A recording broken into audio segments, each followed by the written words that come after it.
Hoy vamos a hablar sobre la embriología del sistema cardiovascular.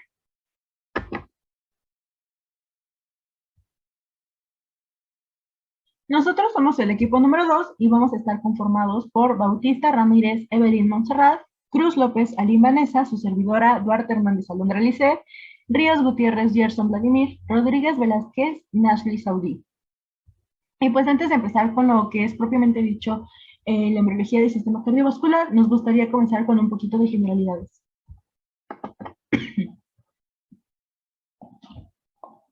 Bueno, recordemos que al final de la segunda semana de gestación vamos a tener lo que se conoce como nuestro disco bilaminar, es decir, que está conformado por dos capas. El epiblasto, que aquí está representado con azul, y el hipoblasto, que está representado con amarillo. Al inicio de la tercera semana se va a formar lo que conocemos como línea primitiva, que es esto. ¿Y por qué va a ser importante esta línea primitiva? Bueno, la línea primitiva nos va a marcar la polaridad del embrión, es decir, que nos va a decir lo que es craneal, lo que es caudal, lo que es izquierdo y lo que es derecho para la formación de las estructuras de nuestro embrión. Y también cuando se forma esta línea primitiva, pues va a comenzar un proceso que conocemos como gastrulación. Aquí hagamos un corte coronal de esta manera al embrión y sería esto lo que estamos viendo. Bueno, en la gastrulación, ¿qué va a suceder? En la gastrulación, las células del epiblasto, es decir, de lo azul, van a emigrar hacia la línea primitiva, aquí. Cuando emigran, se van a separar y se van a diferenciar, o sea, van a ser células diferentes y van a generar una capa entre el epiblasto y el hipoblasto. A este proceso se le conoce como evaginación. Estas células que emigran se van a dispersar a lo largo de todo el embrión, tal como si fuera una bolsa y le estuvieran rellenando con relleno, como una almohada. Sería la funda y el relleno serían las nuevas células. Esto nos va a formar a nuestro disco trilaminar germinal, que nos va a formar a nuestras tres capas, al ectodermo, al mesodermo intraembrionario y al endodermo. Y pues, ¿por qué son importantes estas capas o por qué las estamos mencionando? Bueno, estas capas son importantes porque son de las que se van a derivar los siguientes órganos, sistemas, cada una como que se orienta más hacia un sistema, hacia un tipo de estructuras. En este caso, la que es importante para el sistema cardiovascular es el mesodermo.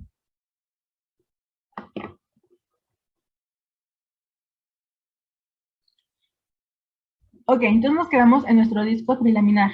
Alrededor del día 17 de gestación, vamos a tener nuestro proceso natocordal, que es parte de la neurulación, que no es importante ahorita, pero en cuanto se forma, vamos a ver que nuestro mesodermo pues sufrió unos cambios.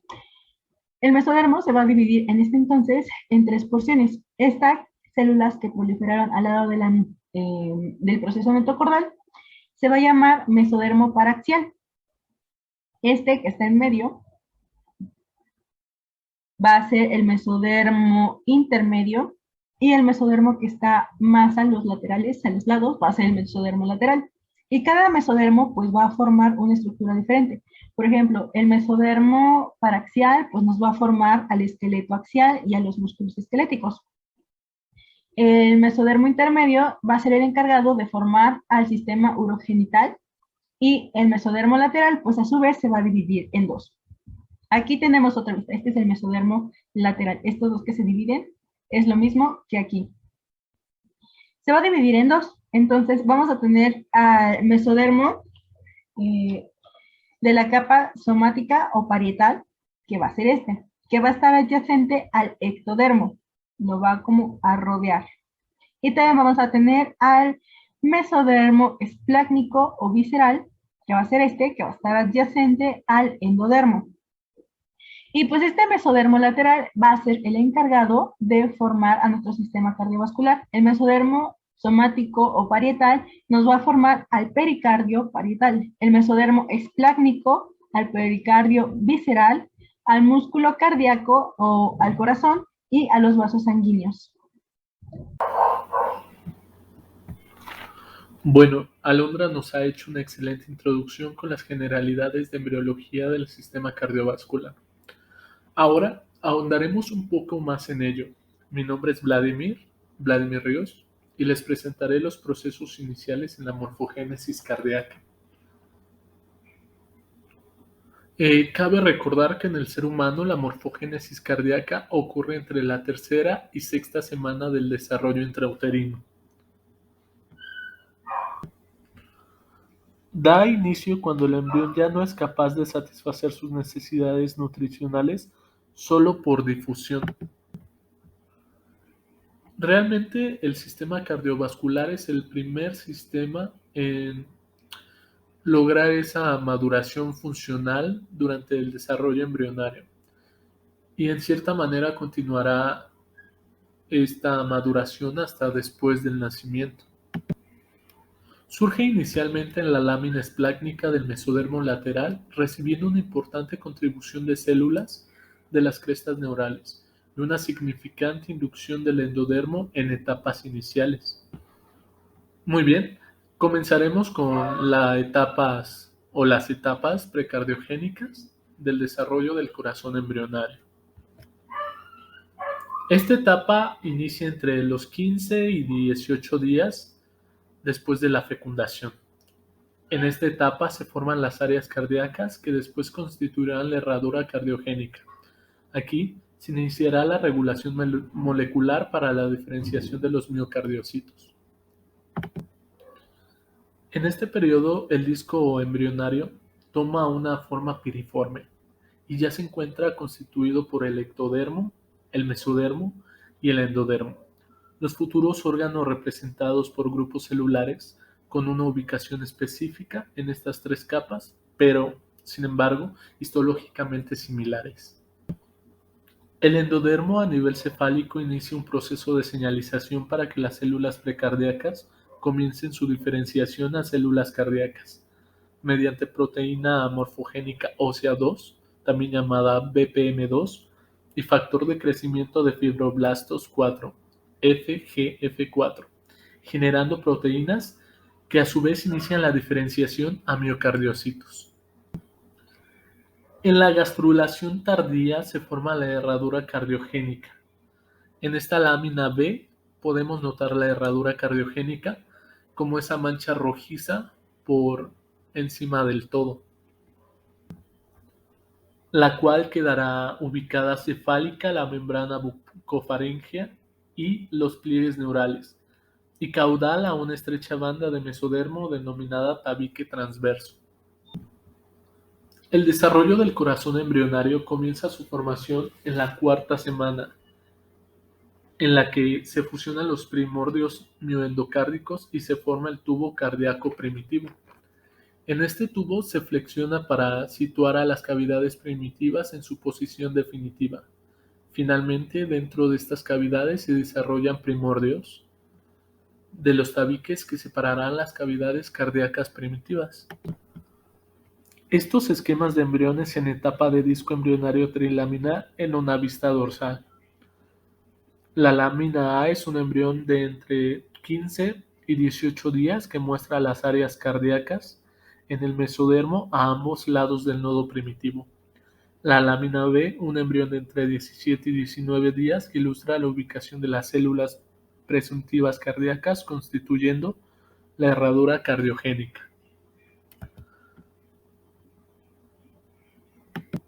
Comenzaremos con la etapa de preasa o formación del tubo cardíaco primitivo. Terminada la gastrulación entre los días 17 y 19, comenzará el proceso de tubulación del embrión, iniciando la segmentación del mesodermo y el desarrollo del tubo neural, el intestino primitivo y las paredes del cuerpo. El mesodermo forma la notocorda. El mesodermo también comprende tres segmentos: mesodermo paraxial, que dará origen a los somites; el mesodermo intermedio, del cual deriva el sistema urogenital; y el mesodermo lateral. Este último forma dos hojas separadas por el celoma intraembrionario. Una de las hojas se une al ectodermo, o pared del cuerpo, creando a la somatopleura, y la otra al endodermo, pared del intestino, formando la esplacnopleura. En esta lámina podemos ver un muy breve resumen sobre el desarrollo de las áreas cardíacas. Las células cardiogénicas que formaban la herradura cardiogénica en el mesodermo quedan ubicadas en las esplagnopleuras, forman la placa cardiogénica. Esta placa cardiogénica es precursora del manto mioendocárdico. Se originan a partir de grupos celulares de la pared ventral del manto donde varios islotes sanguíneos se unirán para formar cúmulos angiogénicos, que crearán plexos extensos a ambas ramas de la herradura cardiogénica y constituir a lo largo de ella un tubo endocárdico primitivo en cada una de sus ramas. La esplagnopleura vecina sufre un engrosamiento que dará origen a los primordia miocárdicos. Conforme progresa el proceso de tubulación embrionaria, los tubos endocárdicos primitivos y sus correspondientes primordia miocárdicos se desplazan en dirección ventromedial, lo que los acerca hasta su fusión y constitución de un único tubo cardíaco primitivo. El tubo cardíaco primitivo, formado por una luz central limitada por una delgada capa de células endocárdicas, una capa de 2 a 3 células miocárdicas de espesor que lo rodean ventrolateralmente. Entre la capa de células endocárdicas y la capa de células miocárdicas queda una gruesa capa de gelatina cardíaca o de Davis. Cabe recordar que durante el proceso de engrosamiento del miocardio y la consecuente secreción de la gelatina cardíaca que lo separa del endotelio, se formará el proepicardio en las células mesenquimatosas situadas en el extremo caudal del mesocardio dorsal. Las células en el extremo caudal del mesocardio dorsal, las células de esta estructura migrarán por la superficie del miocardio para producir la capa epicárdica. Así, el tubo cardíaco constará de 3 capas: el endocardio, que generará el revestimiento endotelial interno del corazón; el miocardio, que produce la pared muscular; y el epicardio o pericardio ventral, que recubre el interior del tubo. La capa externa será la que forme las arterias coronarias, entre ellas el revestimiento endotelial y el músculo liso.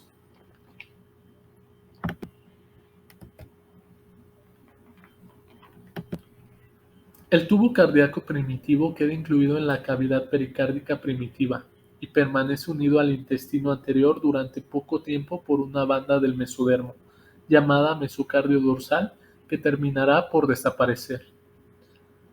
A este nivel, las células miocárdicas del tubo cardíaco primitivo ya poseen miofibrillas en su citoplasma, que para este momento les dan actividad contráctil, aunque aún no se inicie la circulación.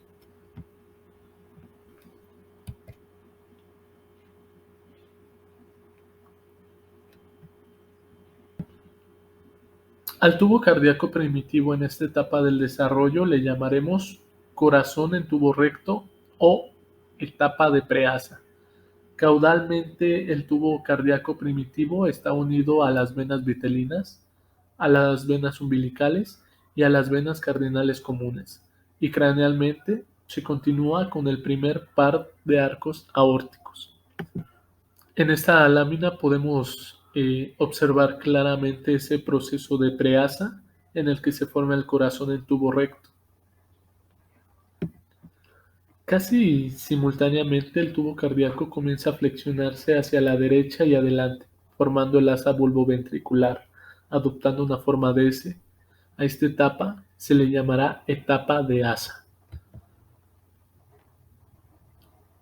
Bien, en esta lámina podemos observar un muy breve diagrama del desarrollo del tubo cardíaco primitivo,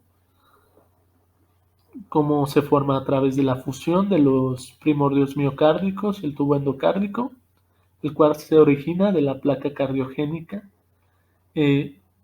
la cual a su vez se forma en el mesodermo esplácnico.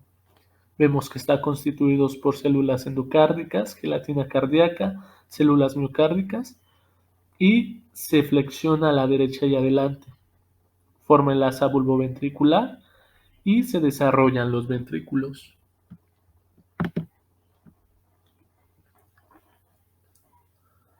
Ahora comenzaremos con la etapa de asa que se había mencionado un poco antes, que es la flexión del tubo cardíaco primitivo.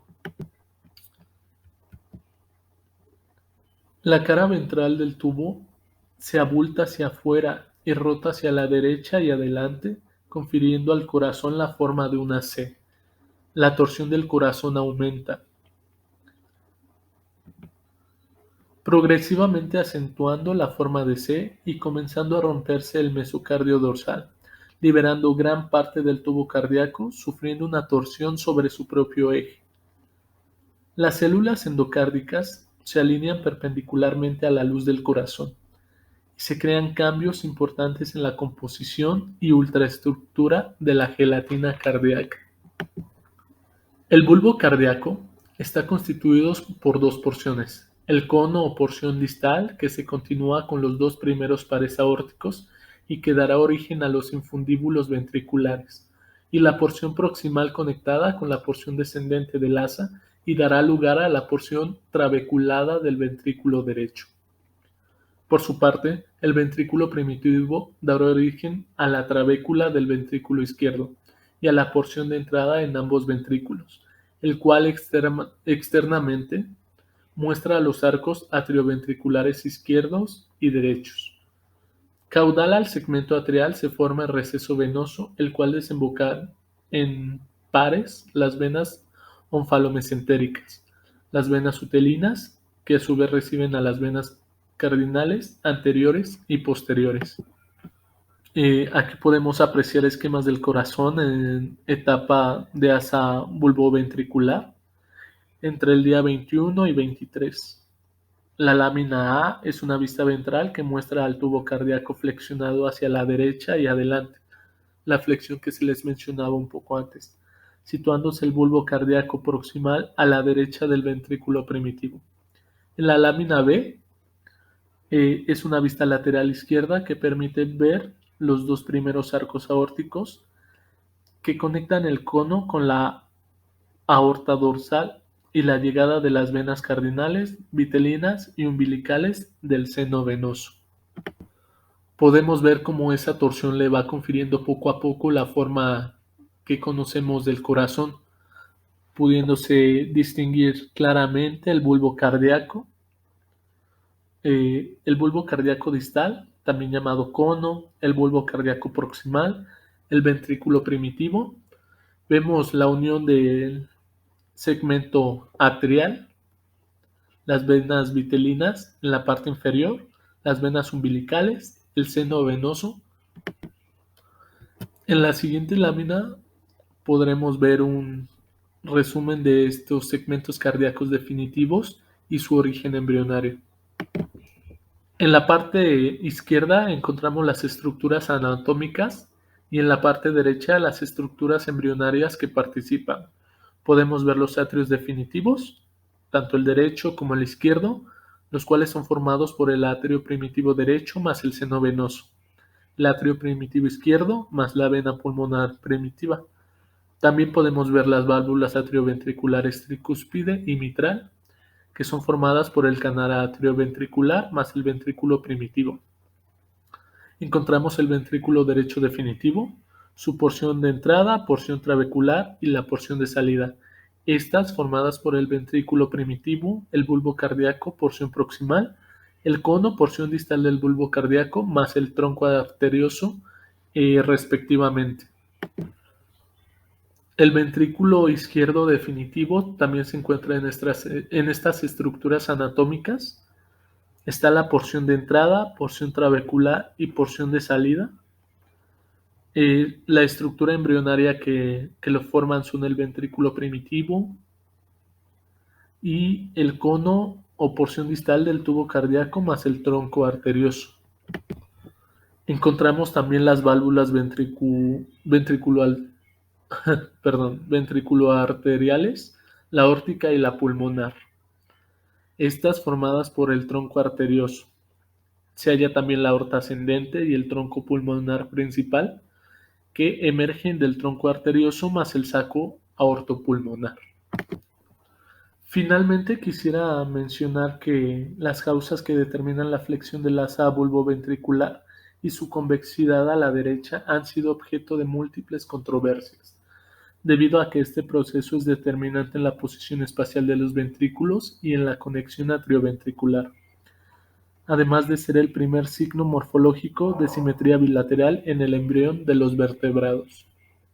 Sin embargo, estos esfuerzos, los mecanismos que determinan el desarrollo del asa bulboventricular son aún desconocidos, pero se ha propuesto el índice de multiplicación celular en diferentes regiones del tubo cardíaco primitivo, la redistribución de las células en este y la reordenación de las miofibrillas en la histodiferenciación de los miocitos. Los factores extrínsecos, tales como el desarrollo de la cavidad pericárdica, no son la causa de la torsión del asa, aunque sí pueden intervenir en su evolución.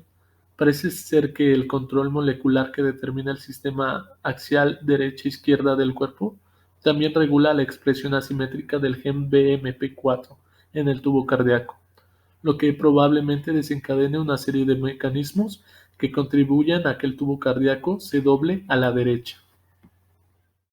Ahora hablemos del sistema de conducción y cómo es su formación. Es importante mencionar que en un principio todas las células miocárdicas van a tener una actividad de marcapasos. Y pues alrededor del día 21 de gestación, pues va a empezar a latir el corazón. Entonces, como ya les mencioné, pues las células miocárdicas, que van a estar distribuidas a lo largo de todo esto, pues van a tener actividad de marcapasos. Y después esta función va a quedar restringida a la región caudal izquierda, que sería esta en una visión ventral y en esta en una visión dorsal. Después, pues este va a formar el tubo cardíaco y a su vez el seno venoso. Este seno venoso después se va a empezar a torcer sobre sí mismo, aquí lo podemos ver, hasta el punto que se va a empezar a incorporarse a la aurícula derecha. Y este tejido con actividad de marcapasos, pues va a quedar colocada muy cerca del orificio del drenaje de la vena cava superior, esta es la vena cava superior.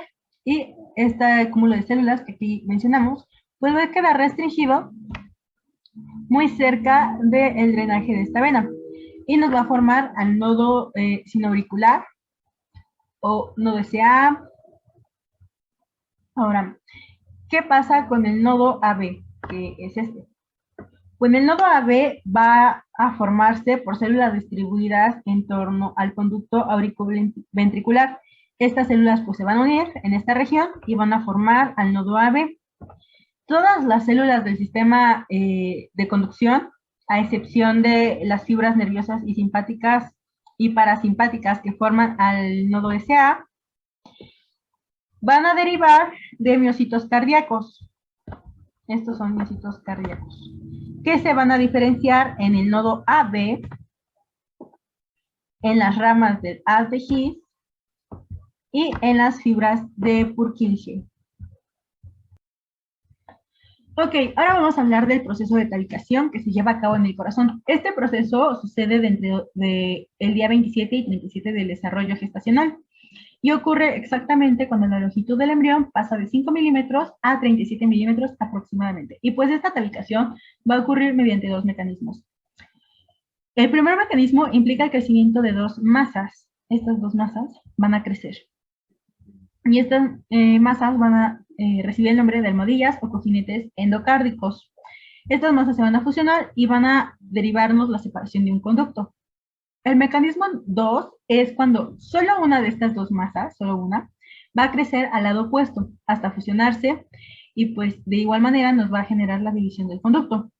Esto se va a desarrollar en las regiones auriculoventriculares y troconconeales.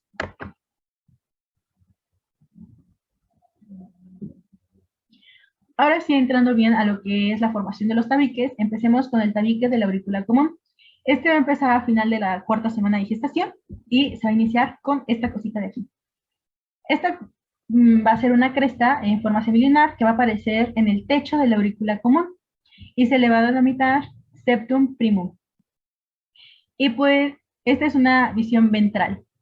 Y ahora en esta visión lateral, pues estos extremos se van a expandir en dirección a los orificios de las almohadillas endocárdicas y nos va a generar un orificio, un huequito, al que le vamos a denominar ostium primum. Y pues después los extensiones de las almohadillas endocárnicas superior e inferior van a crecer siguiendo la dirección del septum primum. Aquí está el septum primum y van a crecer siguiendo la dirección del septum primum. En cuanto esta extensión crece, se va a cerrar el ostium primum. Se va a cerrar este huequito.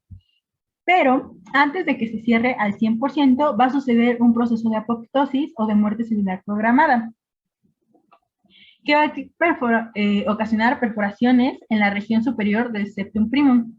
Acá se ve mejor, va a generar este foramen, este hoyo, que se le va a denominar ostium secundum, como aquí nos lo señala la flecha amarilla. Y este huequito va a permitir la circulación de la sangre de la aurícula primitiva derecha a la aurícula primitiva izquierda. Después, nuestra aurícula derecha pues se va a expandir porque se va a integrar con el asta del seno venoso. Entonces, pues va como a crecer. Y al momento de que crece y que se integra el asta del seno venoso, se va a formar un pliegue en forma de semiluna, que aquí no lo marcan con color azul, que se va a denominar septum secundum. Y cuando la válvula venosa y el septum spurius se van a fusionar con el septum secundum, aquí está, el borde cóncavo, aquí vemos como que un borde cóncavo, se va a sobreponer sobre el ostium secundum. Se va como a poner encima, aquí se puede apreciar mejor. Y pues la abertura del septum secundum se le va a denominar foramen oval. La porción superior e inferior del septum primum van a desaparecer gradualmente del corazón. Y lo que quede se le va a denominar válvula del foramen oval. Y pues esta va a ser una vía de paso entre la aurícula derecha y la aurícula izquierda, que va a estar constituida por una hendidura oblicua enlogada. Pues nos va a permitir que la sangre fluya de la aurícula derecha a la aurícula izquierda. Ahora, en cuanto al tabique de la auriculoventricular, es un proceso muchísimo más sencillo y pues empieza al final de la cuarta semana. Van a aparecer 4 almohadillas endocárdicas. Aquí las podemos ver. Van a ser 2 laterales, una dorsal y una ventral. Y al final de la quinta semana, las almohadillas dorsales y ventrales van a crecer y se van a aproximar entre ellas. Y se van a fusionar, como aquí lo podemos ver. Esto nos va a generar una división del conducto, generándonos los orificios auriculoventricular izquierdo y derecho. Ahora toca turno de hablar sobre la formación de las válvulas. Las válvulas cardíacas atrioventriculares y semilunares son repliegues de la túnica íntima del corazón o endocardio que conforman las almohadillas o cojinetes cardíacos. Estos se van a formar durante la cardiogénesis a partir de diferentes prolongaciones constituidas por la proliferación de nuestro tejido mesenquimático subendocárdico. Este tejido lo podemos encontrar también llamado como la gelatina cardíaca, que es la que se muestra aquí en esta diapositiva. Esta va a dar una prolongación que va a constituir a una valva o cúspide. Cabe destacar que las válvulas atrioventriculares tricúspide y mitral se forman exclusivamente a partir de la gelatina cardíaca y el endocardio de las almohadillas cardíacas. Sin embargo, las válvulas semilunares aórtica y pulmonar requieren de la participación de células de la cresta neural derivadas de los arcos branquiales cuarto y sexto. Sería esta estructura aquí señalada, el surco neural. Ahora vamos a adentrarnos en las válvulas atrioventriculares.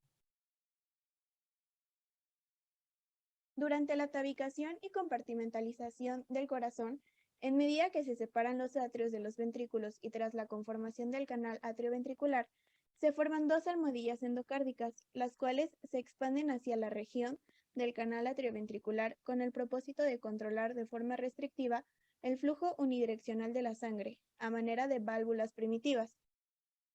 Posteriormente, ambas almohadillas son excavadas y remodeladas. Esto ocurre alrededor de los agujeros atrioventriculares para constituir los anillos y las valvas de las válvulas atrioventriculares. Para el caso particular de la válvula atrioventricular derecha, o también llamada tricúspide, será la almohadilla lateral derecha, la dorsocaudal y la cresta dextrodorsal, mientras que la válvula atrioventricular izquierda, también llamada bicúspide o mitral, serán las almohadillas laterales izquierda, dorsocaudal y ventrocefálica. Estas serían las almohadillas de las que les estoy comentando. Aquí tenemos nuestro conducto auriculoventricular común, es este, como ven, van cambiando de forma y pasa a llamarse almohadilla endocárdica superior. Aquí lo tenemos, igualmente van cambiando de forma dependiendo a cómo se vaya desarrollando el embrión. Ahora, hablemos de las válvulas semilunares. Una vez que el tronco arterioso finaliza su división en la aorta y el tronco pulmonar, se forman 6 primordios mesenquimáticos subendocárdicos que tuvieron origen a partir de células endocardíacas, células de la cresta neural y el segundo campo cardiógeno. 2 van a estar situadas al lado del tabique troncal y 2 en las paredes libres. Estos últimos también se les llaman cojinetes intercalares. Posteriormente, el endocardio de la superficie arterial de los 6 primordios se va excavando y remodelando alrededor de los orificios de la aorta y del tronco pulmonar para conformar los anillos y las cúspides semilunares o sigmoideas. Para el caso de la aorta se configurarán las cúspides posterolaterales y la cúspide anterior, mientras que para el tronco pulmonar se configurarán las cúspides anterolaterales y la cúspide posterior. El desarrollo del tabique del tronco y cono arterial será durante la 5ª semana embrionaria. El tabique va a permitir la formación de la válvula sigmoidea aórtica y pulmonar. En la primera imagen del lado derecho se puede observar a la válvula pulmonar y por debajo de esta se puede observar a la válvula aórtica. Esta se va a encontrar de color rojo. El inicio del proceso del desarrollo del tabique del tronco y el cono arterial será cuando el cono se desplace un poco hacia la izquierda, permitiendo así que el cono en su línea media quede alineado con el tabique intraventricular, lo que permitirá que el bulbo cardíaco en su porción izquierda se pueda desembocar en el ventrículo izquierdo y en su porción derecha se pueda desembocar en el ventrículo derecho. Internamente podemos observar que por su parte superior está el tabique intraventricular. En su parte medial podemos observar a las almohadillas y en su porción superior vamos a poder observar unos pequeños bordes denominados crestas troncales. Estos van a dividirse en dos, superior e inferior. El inferior va a consistir del lado derecho y el superior va a consistir en el lado izquierdo. En la imagen de al lado nos va a permitir poderlo comparar con un cilindro. En su porción superior va a estar constituido por el tronco arterial y en su porción inferior va a estar constituido por el bordus cordis. Si lo viéramos de manera superficial y por arriba, veríamos unos anillos. El primer anillo consistiría en el saco aórtico. Los dos siguientes consistirían en el bulbus cordis. También podemos denotar unos triangulitos. Esos triangulitos van a ser las crestas troncales. Estas crestas troncales se unirán de manera distal, lo que permitirá la realización de unos tabiques. Estos tabiques van a tener diferente orientación, tanto el primero como el segundo, pero el primero y el tercero tendrán la misma orientación. Esto permitirá el desarrollo de un tabique en forma de espiral. En la siguiente imagen se podrá observar de mejor manera esa forma de espiral. Una vez que se fusionan las crestas superior, medial e inferior, formarán el tabique aórtico pulmonar, que divide el tronco en un canal aórtico y en un canal pulmonar. También podemos observar cómo en el primer anillo va a formar o va a tener en su cara posterior lo que va a ser el canal pulmonar. En su cara anterior va a tener lo que va a ser el canal aórtico.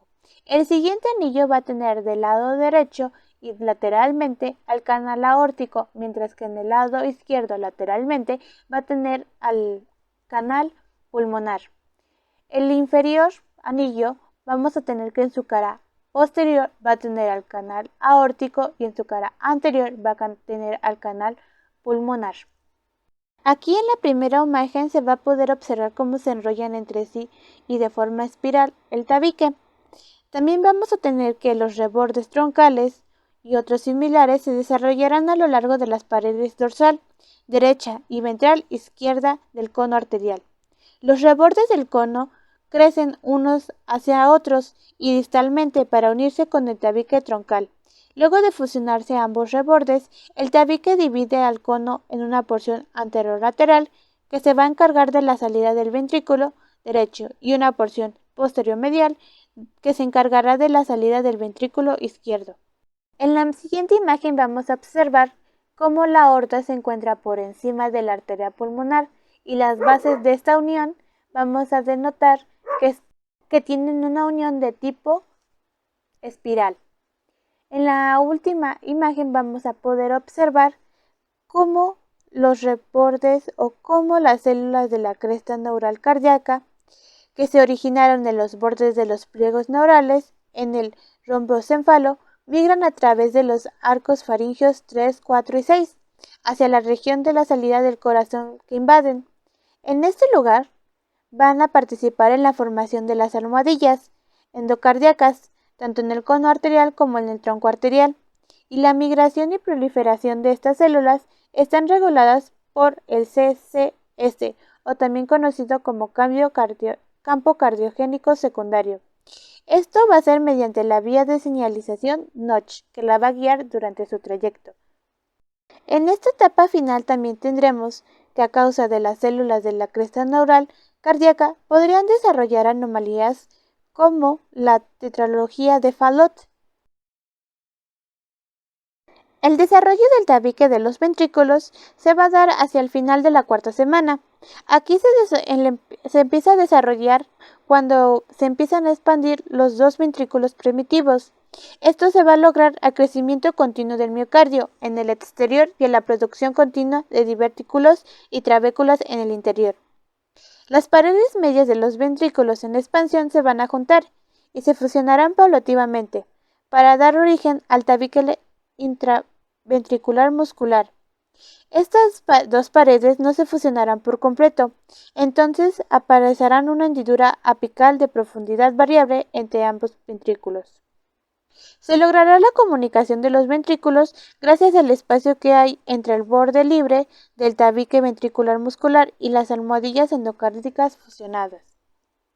En la siguiente imagen podemos observar que el agujero intraventricular, situado arriba de la porción muscular del tabique interventricular, se contrae al complementarse al tabique del cono.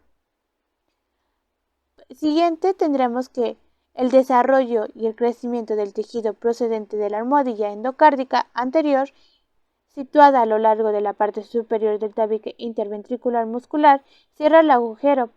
Este tejido se fusionará con las paredes contiguas del tabique del cono y cerrará por completo el agujero interventricular, constituyendo así la porción membranosa del tabique interventricular. Ahora toca turno de hablar sobre la formación de las grandes venas. Hablamos de las venas cava superior e inferior.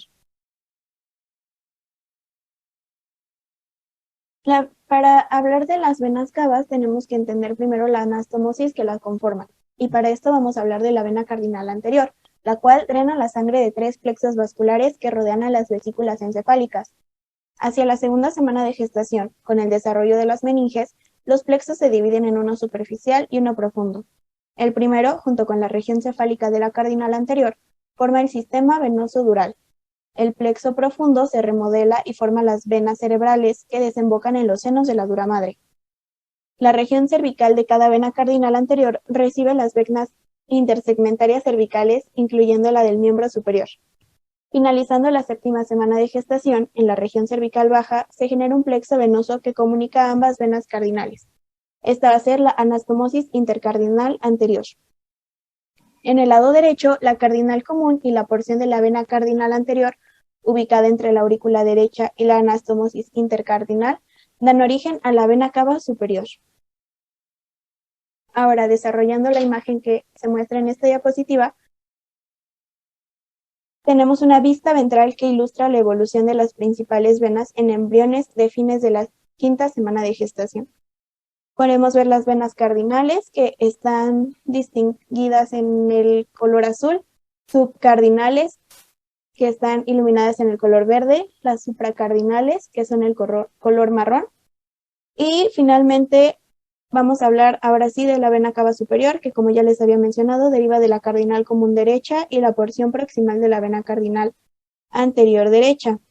Ahora seguimos con la vena cava inferior. Esta va a derivar en su región proximal de la vitelina derecha, en su porción hepática de la anastomosis subcardinohepática, en su porción renal y suprarrenal de la subcardinal derecha y en su porción infrarrenal de la anastomosis subsupracardinal de la supracardinal y cardinal posterior derechas.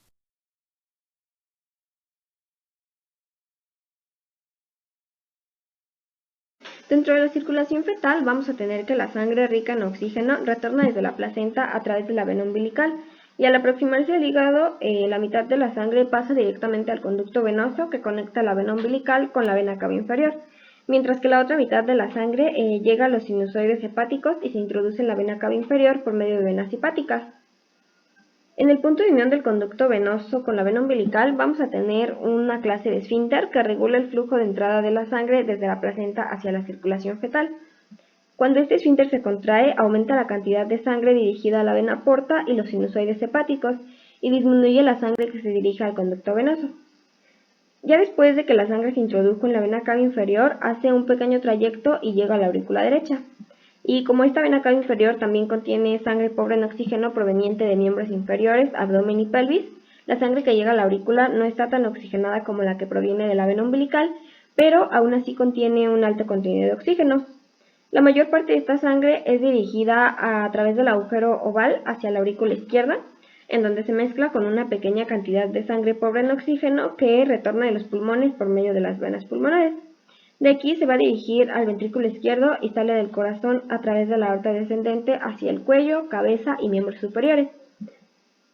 Y vamos a tener que una pequeña cantidad de sangre rica en oxígeno proveniente de la vena cava inferior llega a la aurícula derecha, pero no atraviesa el agujero oval, sino que se mezcla con sangre pobre en oxígeno proveniente de la vena cava superior y el seno coronario. Esta sangre pasa al ventrículo derecho y sale a través del tronco pulmonar. Solamente el 10% llega a los pulmones y todo lo demás atraviesa el conducto arterial y llega a la aorta descendente para volver a la placenta por medio de las arterias umbilicales. Vamos a tener que el conducto arterial protege a los pulmones de una sobrecarga circulatoria y permite que el ventrículo se prepare para tener la capacidad necesaria al momento del nacimiento. Cerca del 10% de la sangre que viene de la aorta ascendente se introduce en la aorta descendente. Y bueno, aquí un 65% de esta sangre atraviesa el conducto arterial, llega a la aorta descendente y vuelve a la placenta para hacer oxigenación. Y el 35% restante llega a los órganos y la parte inferior del feto. Aquí la resistencia pulmonar es elevada y tiene como consecuencia un flujo sanguíneo pulmonar bajo durante el periodo fetal. En la circulación neonatal vamos a tener que se interrumpe la circulación sanguínea a través de la placenta y los pulmones se expanden y comienzan a funcionar.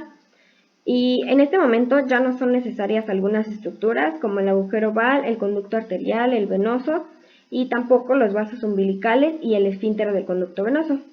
La oclusión de la circulación placentaria lleva a una disminución de la presión sanguínea en la vena cava inferior y aurícula derecha. La alteración de los pulmones va a estar asociada con una disminución de la resistencia vascular pulmonar, un incremento del flujo sanguíneo pulmonar y un adelgazamiento de las paredes de las arterias pulmonares debido a la distensión pulmonar que existe en este momento del nacimiento. La presión en la aurícula izquierda se va a elevar y da lugar al cierre del agujero oval. Debido a que la resistencia pulmonar es inferior a la resistencia vascular sistémica, el flujo de sangre del conducto arterioso se invierte y ahora va a pasar de la aorta descendente hasta el tronco pulmonar. El conducto arterial se constriñe debido a la bradicina, que es una sustancia que liberan los pulmones en la insuflación inicial. Las arterias umbilicales también se van a constreñir, impidiendo la pérdida de sangre en el recién nacido. El flujo de sangre oxigenada por la vena umbilical se mantiene hasta que el cordón umbilical es cortado. De estas estructuras fetales vamos a tener sus derivados. Por ejemplo, la vena umbilical se mantiene permeable hasta que se convierte en el ligamento redondo del hígado, que va desde el ombligo hasta el hilio hepático y se une con la rama izquierda de la vena porta. El conducto venoso se convierte en el ligamento venoso que atraviesa el hígado desde la rama izquierda de la vena porta y se une a la vena cava inferior. Las arterias umbilicales se convierten en ligamentos umbilicales mediales y algunas otras persisten como arterias vesicales superiores. El agujero oval se cierra y se adhiere formando la fosa oval. Y finalmente el conducto arterioso forma el ligamento arterioso corto y grueso, que se extiende desde la arteria pulmonar izquierda hasta el callado aórtico.